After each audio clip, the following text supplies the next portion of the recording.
जानते हैं देश दुनिया से जुड़ी प्रमुख 5 बड़ी खबरों के बारे में। हमारी पहली खबर, शेगांव में 25 से 28 फरवरी तक राष्ट्रीय आरोग्य मेला 2026 का आयोजन किया जाएगा। जी हां, महाराष्ट्र के शेगांव में बुल्डाना में 25 से 28 फरवरी 2026 तक राष्ट्रीय आरोग्य मेला आयोजित किया जाएगा। 4 दिनों तक चलने वाले इस मेले का उद्देश्य औषधीय पौधों की खेती को बढ़ावा देकर किसानों की आय में वृद्धि करना और आम लोगों को सुलभ स्वास्थ्य सेवाएं उपलब्ध कराना है। मेले में आयुष, प्रगति चिकित्सा, हर्बल उत्पाद, कृषि विशेषज्ञों की कार्यशालाएं और स्वास्थ्य जांच शिविर भी लगाए जाएंगे।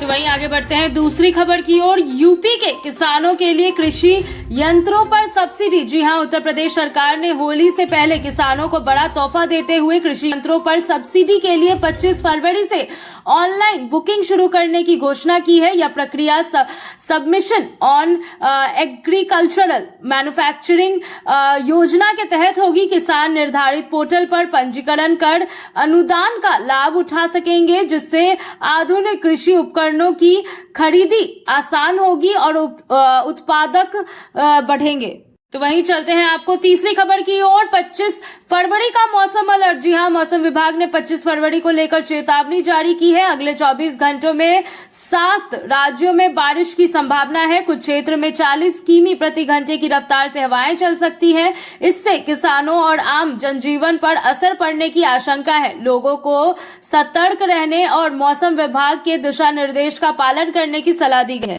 तो वहीं चलते हैं चौथी खबर की ओर। केरल का नाम बदलकर केरलम करने की मंजूरी। जी हां, प्रधानमंत्री नरेंद्र मोदी की अध्यक्षता में हुई केंद्रीय कैबिनेट बैठक में केरल का नाम बदलकर केरलम करने के प्रस्ताव को मंजूरी दी गई है। मलयालम भाषा में राज्य को केरलम कहा जाता है और लंबे समय से इसी की मांग की जा रही थी। बैठक में रेल, मेट्रो और एयरपोर्ट परियोजनाओं के लिए 12,236 करोड़ की स्वीकृति सहित कुल 8 महत्वपूर्ण फैसले लिए गए हैं। साथ ही केरल सरकार ने नई सरकारी संस्थानों के नाम धर्म के आधार पर न रखने का भी निर्णय लिया है। वहीं आज की आखिरी और 5वीं खबर, 2026 में रबी फसलों की एमएसपी खरीद को केंद्र की मंजूरी। जी हां, केंद्र सरकार ने रबी 2026 सीजन के लिए चना, सरसों और मसूर की न्यूनतम समर्थन मूल्य एमएसपी पर खरीद को मंजूरी दे दी है। विभिन्न राज्यों को